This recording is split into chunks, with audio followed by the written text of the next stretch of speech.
Chunk 1. En mode excessif. Non, nous n'avions pas de règles excessives. Nous étions des parents totalement raisonnables et attentionnés qui prenaient des décisions solides à chaque tournant. En 1973, Harrison Ford et Paul Lama ont fait quelque chose à Ron Howard qui le hante encore aujourd'hui. Ils ont jeté des bouteilles sur sa voiture et l'ont enfermé dans une caravane, appelant ça l'humiliation d'Opie. Mais ce n'était que le début. Pendant 50 ans, Howard est resté silencieux sur le côté obscur d'Hollywood. Maintenant, il révèle tout. Les accidents qui ont failli tuer des acteurs sur ses plateaux, les procès qui ont coûté des millions, les secrets de famille qui ont presque brisé son mariage. Le réalisateur préféré de l'Amérique admet enfin la vérité sur son parcours douloureux. Ron Howard est né le 1er mars 1954 dans une petite ville appelée Duncan, Oklahoma. Son père, Rance, essayait de percer comme acteur et écrivain. Sa mère, Jane, était également actrice. Il n'avait pas beaucoup d'argent. En fait, les choses étaient vraiment difficiles. Mais en 1958, quand Ron n'avait que 4 ans, ils ont emballé tout ce qu'ils possédaient et ont déménagé à Hollywood. Ils poursuivaient un rêve, espérant que tous les deux pourraient obtenir de meilleurs rôles d'acteurs. C'était risqué. Ils n'avaient aucune garantie. Ils ont fini dans une petite maison à Burbank, essayant de rester à flot tout en élevant leur petit garçon aux cheveux roux. Ce qui était étrange, c'est qu'ils vivaient près d'un grand studio. Ainsi, le jeune Ron a grandi en voyant des acteurs, des caméras et des plateaux de cinéma presque tous les jours. Il n'allait pas dans une école maternelle normale. Au lieu de cela, il était enseigné sur les plateaux de cinéma, regardant tout et devenant lentement une partie de ce monde, même si personne ne l'avait prévu. Ce grand déménagement en Californie n'a pas seulement changé l'endroit où ils vivaient, il a discrètement changé tout leur avenir. Le 1er janvier 1956, lorsque Ron n'avait que 18 mois, il est apparu dans un film appelé Frontier Woman. Ce n'était pas prévu. Son père avait besoin d'un bébé pour une courte scène et a décidé d'utiliser Ron. Chunk 2. Ce petit moment, juste un bébé rampant sur un plateau, a été le début de quelque chose d'énorme. Ses parents avaient encore des difficultés financières, surtout parce que son père venait de quitter l'armée de l'air. Le 15 juillet 1956, Ron se produisait même en direct dans une pièce de théâtre. Mais même s'il apparaissait davantage, ses parents ne voulaient pas qu'il soit traité comme les autres enfants stars. Ils ont refusé de signer des contrats à long terme avant qu'il n'ait 5 ans. Cette décision a failli les ruiner financièrement. En 1957, ils étaient tellement fauchés que Rance a pensé à quitter le métier d'acteur et à retourner en Oklahoma pour devenir agriculteur. Mais ils sont restés, s'accrochant à peine, croyant qu'ils faisaient ce qu'il fallait pour leur fils. À partir de 1954, les parents de Ron ont établi une règle très claire. Pas d'acting à temps plein avant qu'il ait au moins 5 ans. Cela signifiait refuser de grosses offres en 1957 et 1958, même quand ils n'avaient pas les moyens de payer le loyer. Ils devaient mettre des choses en gage juste pour continuer. À la fin de 1958, ils pensaient sérieusement à quitter Hollywood, mais ils ne l'ont pas fait. En 1959, Ron a eu 5 ans et les choses ont lentement commencé à changer. Cette année-là, il a été choisi dans un film intitulé The Journey. Et pour la première fois, son nom est apparu dans les crédits. Mais tout n'était pas rose. Sur le plateau, d'autres membres de l'équipe se moquaient de ses cheveux roux et de ses taches de rousseur. Ils l'insultaient, le traitant de monstre à taches de rousseur. Cela lui a brisé le cœur. Son père, qui travaillait également sur le plateau, s'est disputé avec l'un des membres de l'équipe et a failli perdre son emploi. L'emploi ne payait que 12 500 $, mais cela représentait tout pour eux. La même année, son jeune frère, Clint, est né le 20 avril. L'argent était toujours serré. Leur dette a atteint la valeur actuelle d'environ 5 000 $, mais ses parents sont restés fermes sur la protection de Ron.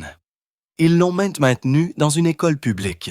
Ils l'ont laissé être un enfant autant qu'il le pouvait, même si la pression augmentait.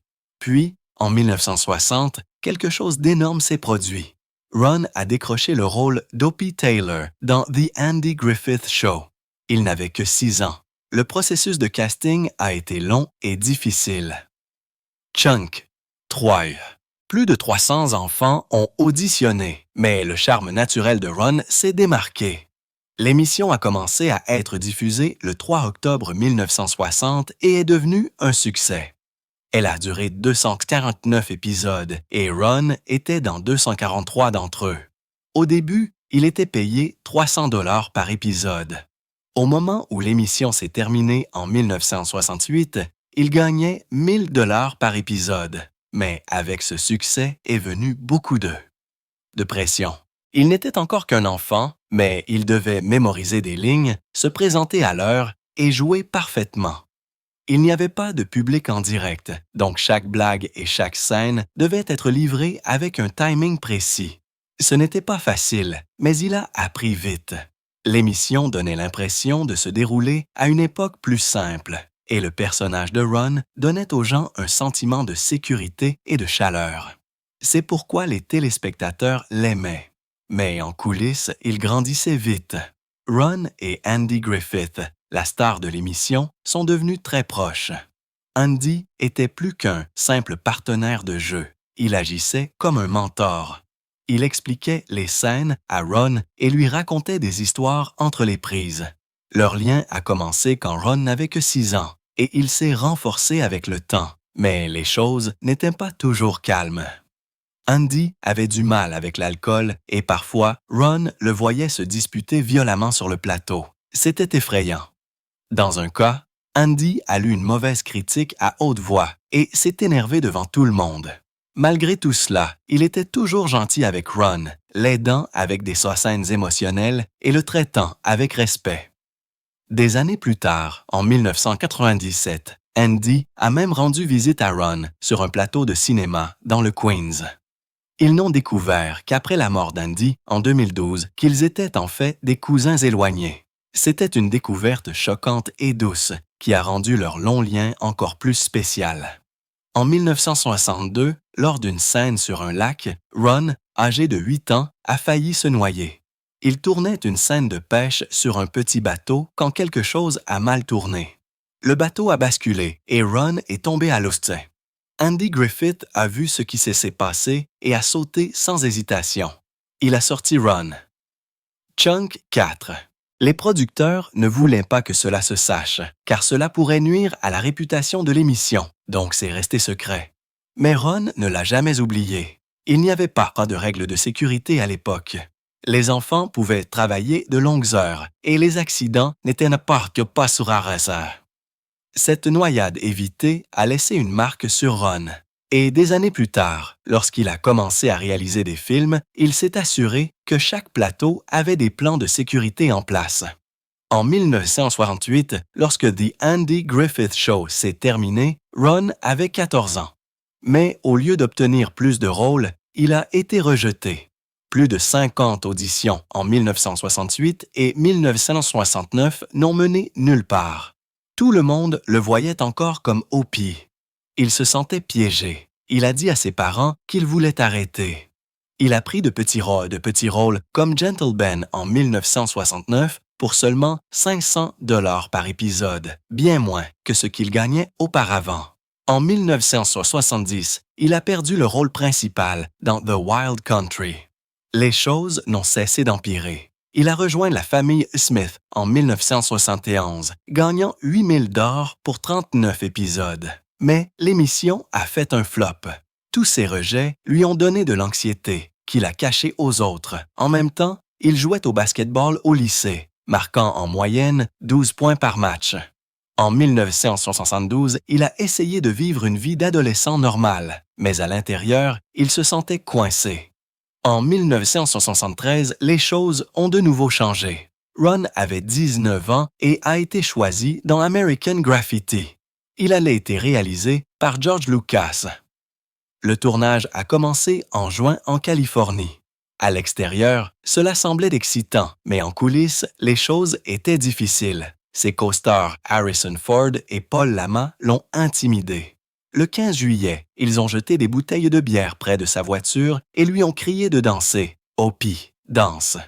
Ils l'ont enfermé dans une caravane le 20 juillet, lui faisant rater les répétitions. Ils ont même mis de l'alcool dans ses boissons. Tout cela parce qu'il avait été un enfant star, et il ne respectait pas cela. Chunk 5. Ron est resté silencieux. Il a plus tard appelé cela son seul moment d'humiliation d'Opie. Malgré tout, il s'en est sorti et a gagné 10 000 $. Des années plus tard, Ford s'est excusé, mais la douleur est restée avec lui. En 1970, Ron avait rencontré Cheryl Alley au lycée. Leur premier rendez-vous était le 1er novembre, et en décembre, une rumeur s'est répandue selon laquelle Cheryl était enceinte. Il n'avait que 16 ans. Les commérages ont explosé. En janvier 1971, Ron l'a nié dans le journal de l'école. En février, les tabloïds ont repris l'information. Il a perdu un rôle d'invité à la télévision d'une valeur de 2 000 $ à cause de cela. Cheryl était dévastée, mais ils sont restés ensemble. Ron a fait sa demande en mariage 3 fois. Elle a finalement dit oui en octobre 1975.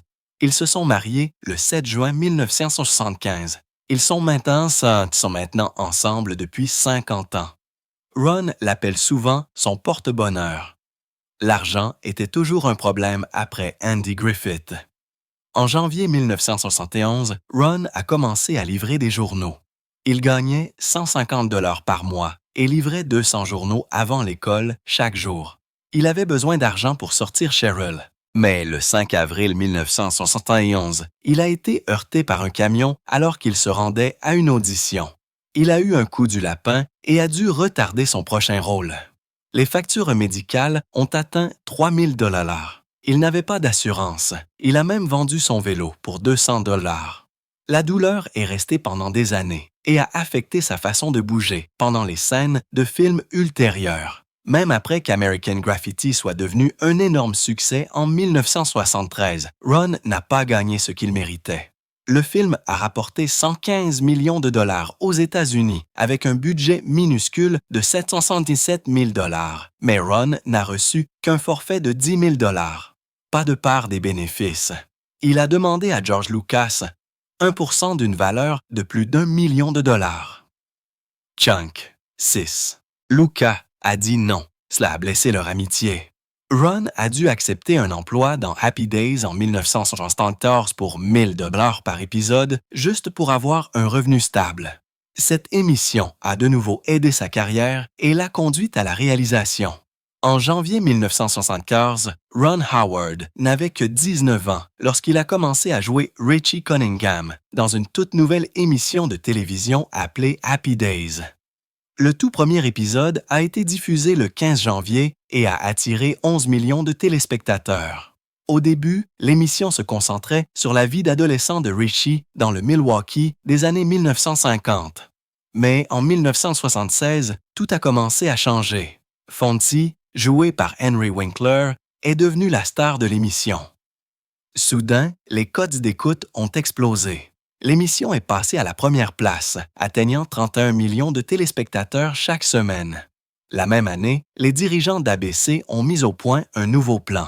Ils voulaient renommer l'émission Fonz Happy Days pour profiter de la popularité croissante de Fonzie.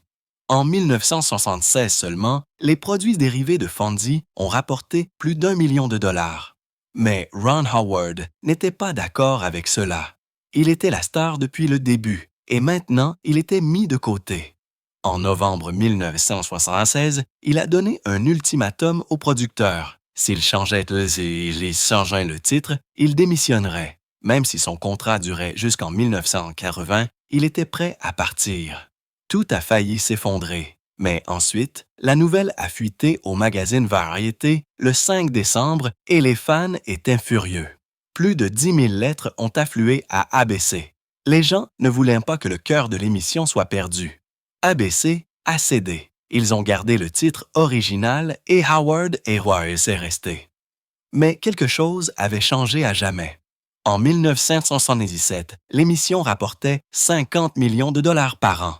Pourtant, Howard ne gagnait que 25 000 $ par épisode, tandis que Winkler en gagnait 75 000 $. Howard a déclaré plus tard dans une interview en 1980 que ce moment avait été un tournant. Cela l'a poussé à réfléchir davantage à la réalisation. Chunk 7. Les choses sur le plateau n'étaient pas paisibles non plus. Vers 1976 et 1977, alors que l'émission était à son apogée, les acteurs ont commencé à se battre pour l'argent et le temps d'écran. Anson Williams, qui jouait Potsy, gagnait 12 000 $ par épisode. C'était la moitié de ce que Ron Howard gagnait. Il était frustré et jaloux. Le 16 novembre 1976, lors du tournage d'un épisode intitulé The Muckrakers, Williams aurait quitté le plateau en trombe. Gary Marshall, le créateur de l'émission, avait réécrit une scène pour favoriser Howard. Certains pensaient que c'était du favoritisme. Il y avait des rumeurs de bagarres physiques, mais rien n'a jamais été prouvé. ABC a essayé de garder le silence pour protéger sa machine de 50 millions de dollars. Des années plus tard, en 2012, les choses sont devenues encore plus compliquées. Williams et d'autres membres de la distribution ont poursuivi CBS pour 10 millions de dollars de redevances impayées. Ils ont affirmé qu'ils n'avaient jamais reçu leur part de tous les produits dérivés. Rien qu'en 1976, plus de 5 millions de boîtes à Lunch Happy Days ont été vendues. L'affaire a été réglée le 4 avril 2012. Chacun d'eux n'a reçu que 65 000 $. Williams a déclaré qu'il n'avait même jamais gagné 100 000 $ par an, alors que les studios gagnaient des millions. Howard ne faisait pas partie du procès, mais dans une interview en 2025, il a admis que ces moments avaient fait presque ruiner des amitiés. Tout en jouant encore dans Happy Days, Howard a discrètement réalisé son premier court-métrage au début de 1975. Il s'appelait Deed of Daring Do et ne durait que 10 minutes. Il l'a tourné pendant une pause de 2 semaines en mars, avec seulement 2 000 $. Même Henry Winkler a fait une apparition. Le film a été présenté en première lors d'un petit festival, le 15 juin 1975. Il y avait des rumeurs selon lesquelles quelqu'un l'avait accusé de plagiat, mais rien n'a jamais été prouvé. À l'époque, les lois sur le droit d'auteur étaient floues. En fait, un procès pour fanfiction en 1976 a forcé d'autres créateurs à régler jusqu'à 5 000 $, mais rien n'était lié à Howard. Ce qui l'a vraiment secoué, c'est lorsque le producteur Roger Corman a demandé des reshoots le 20 avril 1975. Cela lui a coûté 500 $ supplémentaires, anéantissant presque son budget. Le film a ensuite remporté un petit prix au Festival du film d'Atlanta le 10 septembre. Ce petit projet l'a poussé à réaliser Grand Theft Auto en 1977. Chunk 8. Ce film n'a coûté que 600 000 $, mais a rapporté 15 millions de dollars. Howard a épousé sa petite amie du lycée, Cheryl Alley, le 7 juin 1975. Le mariage à Burbank n'a coûté que 800 $. Environ 300 invités sont venus et Henry Winkler était le témoin. Le père de Cheryl a payé pour cela. Même si Howard gagnait 25 000 $ par épisode, il voulait un mariage simple. Ils ont pris une lune de miel tranquille de 2 semaines à Hawaï à partir du 8 juin 1975. Il y avait des rumeurs selon lesquelles les tabloïds avaient divulgué des photos privées et commencé des histoires d'infidélité en 1977, mais il n'y a aucune preuve réelle. Le pire des commérages est venu plus tard en 1978. Le 15 octobre, le National Enquirer a répandu de fausses rumeurs de tromperie.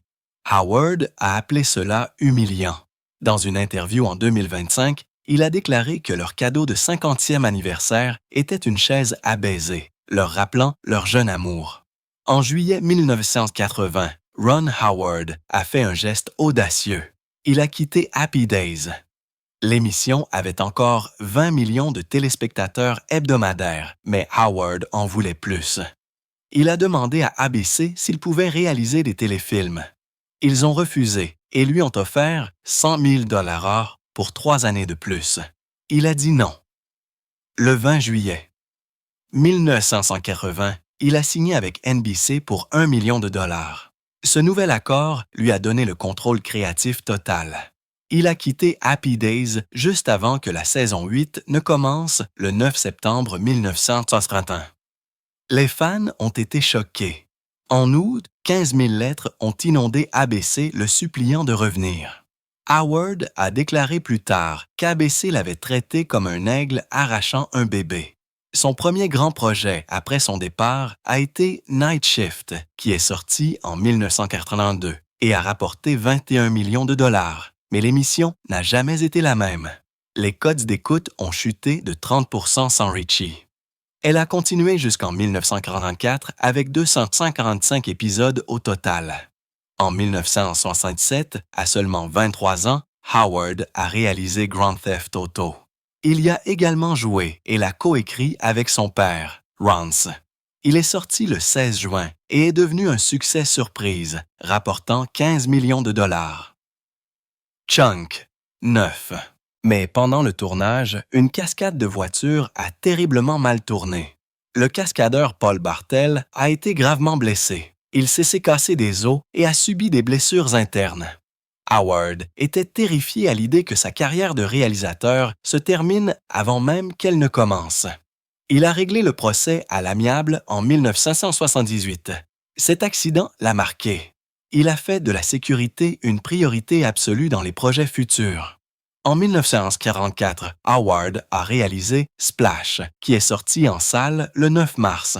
Il a coûté 11 millions de dollars à réaliser et a rapporté 69,8 millions de dollars. Cela a fait de Tom Hanks une star. Mais en coulisses, les choses sont devenues désordonnées. Hanks avait des crises de colère, surtout à cause des changements de scénario. Le 15 juillet 1983, pendant le tournage à New York, Hanks s'est disputé violemment avec l'équipe. Howard a dû intervenir pour arrêter une bagarre. Les studios ont presque annulé le film, mais Disney l'a sauvé en utilisant son nouveau label Touchstone. En 1985, pendant le tournage de Cocoon en Floride, Howard a reçu une menace de mort d'un figurant en colère nommé Harold Jenkins. Le 12 février, Jenkins, qui avait été renvoyé, a envoyé des lettres menaçant de violence. Il estimait que le film se moquait des personnes âgées. Fox a dû embaucher une sécurité 24 heures sur 24 pour 150 000 $. Le scénario a été adouci et la sortie a été retardée jusqu'au 21 juin. Le film a tout de même rapporté 45 millions de dollars et a remporté des Oscars pour les effets spéciaux et les effets visuels. En 1988, Willow est sorti le 20 mai. George Lucas avait eu l'idée en 1972 et Howard l'a réalisé avec un budget de 35 millions de dollars. Il a rapporté 137,6 millions de dollars dans le monde, mais a tout de même perdu 20 millions de dollars en raison du marketing massif et des critiques tièdes. Lucas et Howard se sont constamment affrontés. En juin 1987, ils se sont disputés à propos de 5 millions de dollars de coupe budgétaire. Howard a failli démissionner. La vidéo domestique l'a ensuite aidé à atteindre le seuil de rentabilité. En 1949, Howard a sorti Parenthood le 2 août. Il a été inspiré par un voyage chaotique en Australie avec sa fille de 4 ans, qui lui a vomi des sushis dessus en plein vol. Chunk, 10. Le film a coûté 20 millions de dollars et a rapporté 126 millions de dollars. Mais, en mai 1949, l'écrivaine Elena Vasquez a poursuivi Howard, affirmant qu'il avait volé son scénario. Il a payé 500 000 $ pour régler l'affaire en juin. L'affaire a presque empêché la sortie du film. En 1991, Howard a réalisé Backdraft, un drame sur les pompiers. Le 23 juillet 1990, une cascade a mal tourné. Un incendie massif s'est déclaré, brûlant la main et le visage de Kurt Russell. Une enquête de l'OSHA a révélé de graves violations de la sécurité. 3 autres membres de l'équipe ont également été brûlés. Howard a déclaré plus tard qu'il ne savait jamais quand le feu allait se retourner contre eux. Pourtant, le film a rapporté 152 millions de dollars et a été nominé aux Oscars pour les effets visuels. En 1995, Apollo 13 est sorti le 30 juin. Il a rapporté 355 millions de dollars dans le monde entier, mais le tournage a été difficile. Tom Hanks exigeait une exactitude allant jusqu'aux transcriptions exactes de la NASA. Le 12 octobre 1995, il a insisté pour que le scénario soit réécrit. Le 15 octobre, toute la production a été interrompue, ce qui a coûté 2 millions de dollars. Howard a menacé de démissionner le 18 octobre. Le personnel de la NASA a dû servir de médiateur. Le film a ensuite remporté des Oscars pour le montage et le son en 1996. En 1996, Ransom est sorti le 8 novembre, rapportant 309 millions de dollars. Mais pendant le tournage, au début de 1996, Howard a reçu des menaces glaçantes qui reflétaient le film. Le 14 février, quelqu'un a envoyé des lettres menaçant ses enfants. Le FBI s'est impliqué, a mis des téléphones sur écoute et des voitures louches ont été trouvées près de sa maison. La famille a dû déménager le 5 mars. Aucune arrestation n'a été effectuée, mais les suspects ont fui la Californie en avril. Howard a déclaré plus tard que cela avait fait du film son œuvre la plus personnelle. En 2000, le Grinch est sorti le 17 novembre avec Jim Carrey dans le rôle principal. Il a rapporté 345 millions de dollars, mais le tournage a été brutal. Carrey a dû passer 2,5 heures de maquillage chaque jour. Le 22 mars, il a craqué. Chunk 11. Il s'est disputé avec Howard et l'a même bousculé. Le tournage a été interrompu pendant une journée. Carrey a promis plus tard un meilleur comportement d'ici avril. Cela a porté ses fruits lorsque le film a remporté un Oscar pour le maquillage en 2001. En 2001, Howard a sorti Un homme d'exception le 21 décembre. Il racontait l'histoire de John Nash et de sa lutte contre la schizophrénie. Il a rapporté 313 millions de dollars et a remporté les prix du meilleur film et du meilleur réalisateur aux Oscars le 24 mars 2002. Mais l'atmosphère sur le plateau était tendue. Russell Crowe avait des accès de violence. Il a un jour jeté un téléphone sur un réceptionniste d'hôtel le 10 juin. Le 15 avril, Howard l'a même renvoyé. Mais à peine 2 jours plus tard, il l'a réembauché pour éviter de perdre 500 000 $ par jour. Jennifer Connelly, qui jouait la femme de Nash, a déclaré que Howard avait maintenu la cohésion malgré le chaos. En 2006, le film de Ron Howard, Da Vinci Code, a provoqué un tollé dans le monde entier. Les groupes religieux étaient furieux, en particulier l'Église catholique. L'histoire suggérait que Jésus avait épousé Marie-Madeleine et avait eu un enfant, ce qui aurait été dissimulé par un groupe appelé Opus Dei. Cela a provoqué des manifestations dans de nombreux pays. En Inde, des groupes saints chrétiens ont exigé son interdiction. Aux Philippines, il a été classé pour adultes seulement. Ron Howard a même reçu des menaces de mort et a dû engager des gardes du corps après qu'une alerte à la bombe ait frappé la première à Cannes le 17 mai. Les critiques ont hué et ri pendant la projection. Le 14 février, Opus Dei a supplié Sony d'ajouter un avertissement de fiction, qualifiant le film d'image déformée de l'Église. Les évêques catholiques américains ont lancé un site web appelé JesusDecoded.com et ont qualifié le film d'offensant sur le plan moral. Malgré toute la controverse, il a rapporté 760 millions de dollars dans le monde entier. Mais Howard a admis plus tard que la colère constante qui l'entourait était frustrante. En Italie, Howard et l'écrivain Dan Brown ont failli être arrêtés pour avoir filmé sans permis. Le Vatican l'a qualifié d'anticatholique et a dit aux gens de ne pas le regarder, ce qui a ironiquement rendu plus de gens curieux. En 2017, les choses se sont compliquées lors de la réalisation de Solo, A Star Wars Story. Les réalisateurs originaux, Phil Lord et Chris Miller, ont été renvoyés en juin en raison de désaccords créatifs avec Lucasfilm. Ron Howard a été amené pour sauver le projet. Chunk 12. Il a fini par retourner environ 70% du film entre la fin juin et la mi-octobre pour respecter un délai serré de mai 2018. Cela a fait passer le budget à 275 millions de dollars. Des fuites ont affirmé que Howard avait ruiné le film en supprimant le style amusant et risqué et en le remplaçant par une ambiance Star Wars plus classique. Il y a même eu des poursuites judiciaires. Certains acteurs comme Alden Ehrenreich avaient besoin d'aide pour entrer dans leur personnage. La sortie a été retardée. Lord et Miller ont décidé de ne pas prendre le crédit de réalisateur et ont accepté des titres de producteurs exécutifs à la place. Les fans n'étaient pas contents et ont même lancé des pétitions contre Howard. Certains initiés ont déclaré qu'il avait ignoré les images précédentes, ce qui a provoqué des disputes sur le plateau. Le film a tout de même rapporté 393 millions de dollars, mais c'était bien en deçà des attentes.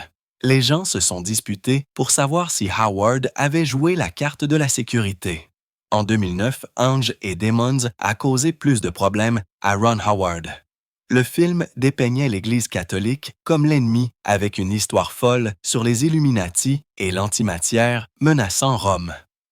Le 3 mai, Howard a déclaré que le Vatican l'avait secrètement empêché de filmer à l'intérieur des églises, ce qui avait forcé son équipe à construire de fausses versions. Il pensait que ce boycott caché lui avait coûté 50 millions de dollars de revenus, même si le journal du Vatican avait plus tard qualifié le film d'inoffensif. Ils avaient d'abord refusé de le soutenir. L'archevêque Velasio de Pali a averti en avril que protester pourrait simplement empirer les choses, comme ce qui s'était passé avec Da Vinci Code. Un autre chef catholique, William Donohue, a dit aux gens de ne pas boycotter, mais de répandre la vérité à la place.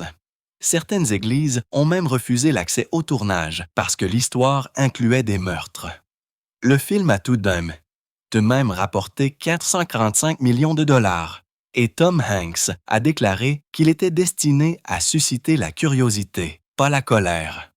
Contrairement au film précédent, le Vatican est resté surtout silencieux. En 2015, la société de Ron Howard, Imagine Entertainment, a été frappée par un procès grave concernant le film The Good Lie de 2014. 54 réfugiés soudanais ont affirmé que leur douleur réelle avait été utilisée dans le film sans juste rémunération. Le 19 février, ils ont déposé une plainte de 101 pages à Atlanta. Ils ont dit qu'ils avaient partagé des histoires déchirantes de famine et d'échappement aux milices en échange de 55 000 $ et d'une promesse d'aide. Le film est sorti le 3 octobre avec Reese Witherspoon dans le rôle principal, mais les réfugiés ont dit qu'ils n'avaient jamais vu un sou. Les producteurs Bobby Newmeyer et Mike Nagel ont été accusés d'avoir rompu leur accord. Les fans ont été choqués car l'équipe d'Howard avait recueilli des millions pour l'aide aux réfugiés. La poursuite a été réglée en 2017 avec un accord secret. Howard n'a pas été personnellement nommé, mais la réaction a été forte. Le film n'a rapporté que 3,2 millions de dollars aux États-Unis, mais a laissé une marque lourde en raison de la douleur réelle derrière lui. Chunk 13. Pendant le tournage de Rush en 2013, un terrible accident s'est produit. Le film portait sur une véritable rivalité de Formule 1 en 1976. Et pendant une scène où l'accident enflammé de Niki Lauda a été recréé, un cascadeur nommé David Crowder s'est blessé. Le 1er août, lors du tournage de l'épave enflammée au Nürburgring, une suspension a cédé et la voiture s'est écrasée. C'était étrangement similaire à l'événement réel. Crowder a poursuivi en justice, affirmant que la sécurité avait été ignorée. En 2014, l'affaire s'est terminée par un règlement. Les choses ont empiré lorsque Sean Edwards, le fils du coordonnateur des cascades du film, est décédé dans un accident à peine 18 jours après la sortie du film, le 27 septembre. Howard a été assigné à comparaître et a dû répondre à des questions difficiles sur les coupes-ânes sombres avec le budget de 38 millions de dollars. Rush a rapporté 90 millions de dollars, mais beaucoup ont dit qu'il glorifiait trop le danger, surtout parce que de vraies images de l'accident des blessures de Lauda ont été utilisées. En août 2025, la fille de Ron, Bryce Dallas Howard, a abordé de front le débat sur les bébés népaux. Née le 2 mars 1981, elle s'est exprimée dans un podcast appelé Happy Sad Confused, disant qu'elle était pleinement consciente de son privilège hollywoodien. Son père Ron, son oncle Clint, né en 1959, son grand-père Rance, 1928-2017, et sa grand-mère Jen, 1927 à 2000, étaient tous dans le secteur. Bryce a admis que les portes s'ouvraient facilement pour elle, mais elle a également souligné à quel point elle avait travaillé dur. Les fans en ligne avaient des sentiments mitigés. Certains ont loué son honnêteté, tandis que d'autres se sont demandé si Ron l'avait aidé à obtenir des rôles. Ron n'a jamais dit publiquement qu'il lui avait donné des emplois, mais Bryce a continué à répéter que le privilège familial avait joué un grand rôle. En 2025, BuzzFeed a salué son ouverture d'esprit, surtout par rapport à d'autres stars qui nient tout avantage. Un détail surprenant était que son parrain est Henry Winkler. À ce moment-là, elle avait réalisé plusieurs films et joué dans Jurassic World, qui a rapporté plus de 1,6 milliard de dollars en 2015. Une somme. Le père de Ron, Rance Howard, est décédé le 25 novembre 2017 à l'âge de 89 ans. Il a succombé à une insuffisance cardiaque après avoir souffert du virus du Nil occidental. Né Harold Beckenholt le 17 novembre 1928, Rance a commencé à jouer en 1959 et a eu des rôles dans plus de 140 films et 167 émissions de télévision. Ses fils Ron et Clint ont écrit un hommage affectueux dans People, disant que l'amour de Rance pour le métier d'acteur avait changé leur famille à jamais. Il est apparu dans des films comme Chinatown et Nebraska. Il y avait des rumeurs de querelles entre Clint et Ron au sujet du testament, mais aucune preuve solide n'a jamais été présentée. Au lieu de cela, tout indiquait un lien fort entre les frères. Ron a même tweeté à quel point il se sentait chanceux d'avoir Clint comme frère. Les deux ont travaillé sur de nombreux projets ensemble, dont Grand Theft Auto en 1977. Un fait émouvant, Rance a continué à jouer jusqu'à la toute fin. Il a terminé un rôle à peine 36 heures avant sa mort. Chunk. 14. Ron et Cheryl Howard ont célébré 50 ans. De mariage le 7 juin 2025. Ils se sont rencontrés au lycée John Burroughs à Burbank, en Californie. Leur tout premier rendez-vous était le 1er novembre 1970. Ils ont regardé un monde fou et ont mangé une pizza. Sur Instagram, Ron a partagé sa gratitude pour les hauts et les bas auxquels ils avaient été confrontés ensemble. Ils ont élevé 4 enfants, Bryce, né en 1981, des jumeaux, Paige et Jocelyn en 1985 et Reed en 1987, et avaient 6 petits-enfants en 2025. Il y avait des murmures d'un divorce proche dans les années 1980 en raison de l'obsession de Ron pour son travail, mais aucune entrevue récente ne l'a confirmé. Au lieu de cela, il semblait plus fort que jamais. En 2020, Ron a dit qu'il n'y avait jamais eu personne d'autre pour lui.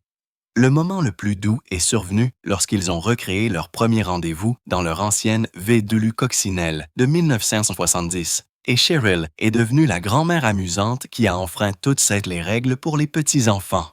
En 2011, Ron Howard a été critiqué pour une ligne de son film Le Dilemme, sorti le 14 janvier. Le personnage de Vince Vaughn a fait une blague disant que les voitures électriques étaient gays, pas au sens homosexuel, mais d'une manière ringarde. Gilad et Ellen DeGeneres ont critiqué la blague pour avoir encouragé l'intimidation, surtout après qu'un étudiant nommé Tyler Clemente se soit suicidé en septembre 2010. Universal a retiré la blague des bandes annonces le 30 octobre, mais Howard l'a laissée dans le film actuel. Il a dit que la blague correspondait à la personnalité du personnage et que la retirer nuirait à la comédie. S'adressant à la BBC en janvier, il a admis qu'il ne s'attendait pas à une réaction aussi forte, bien qu'il ait réalisé plus tard à quel point le mot pouvait être blessant. Des critiques comme Anderson Cooper et Glad l'ont qualifié d'insulte dangereuse. Howard a dit qu'il se souciait de la sensibilité, mais qu'il ne voulait pas censurer la narration. Le film a rapporté 69,7 millions de dollars, mais la blague est de rester un point sensible. En 2020, Ron a réalisé Hillbilly Elegy pour Netflix. Le film est sorti le 24 novembre et était basé sur les mémoires de Jay Vance. Amy Adams a joué la mère, Glenn Close a joué la grand-mère, et son rôle a obtenu à la fois une nomination aux Oscars et un Razzie. Le film avait un budget de 45 millions de dollars. Les critiques lui ont donné seulement 25% sur Rotten Tomatoes, mais les audiences l'ont évalué à 82%. En août 2025, Howard a déclaré à Vulture qu'il avait été choqué lorsque Vance est devenu le colistier de Trump en 2024. Il a dit que Vance semblait modéré lorsqu'ils ont filmé en 2018 et 2019. En 2016, Vance avait même qualifié Trump de répréhensible. Howard a admis qu'il avait envoyé un texto froid le 6 novembre 2024 félicitant Vance, mais disant qu'il était déçu. Chunk 15. Il a qualifié le film de mitigé. Il a reçu de mauvaises critiques, mais une forte réaction des fans. Howard a dit que la vraie surprise était le changement de valeur de Vance. Le film de Ron de 2025, Eden, a été présenté en première au Festival du film de Toronto le 7 septembre. Le film s'intitulait autrefois Origin of the Species et mettait en vedette Jude Law, Anna de Armas, Vanessa Kirby, Daniel Brühl et Sydney Sweeney. Il a été inspiré par une tonne histoire, vraie et folle, des années 1920 des îles Galapagos, où la jalousie et la trahison ont mené au meurtre. Le tournage a commencé le 27 novembre 2023, principalement au Queensland et quelques prises aux Galapagos, se terminant le 14 février 2024. Le budget a commencé à 55 millions de dollars, mais est tombé à 35 millions de dollars grâce aux allègements fiscaux australiens. Howard a dit dans une entrevue du 25 août que l'histoire vraie le rendait nerveux pendant le tournage.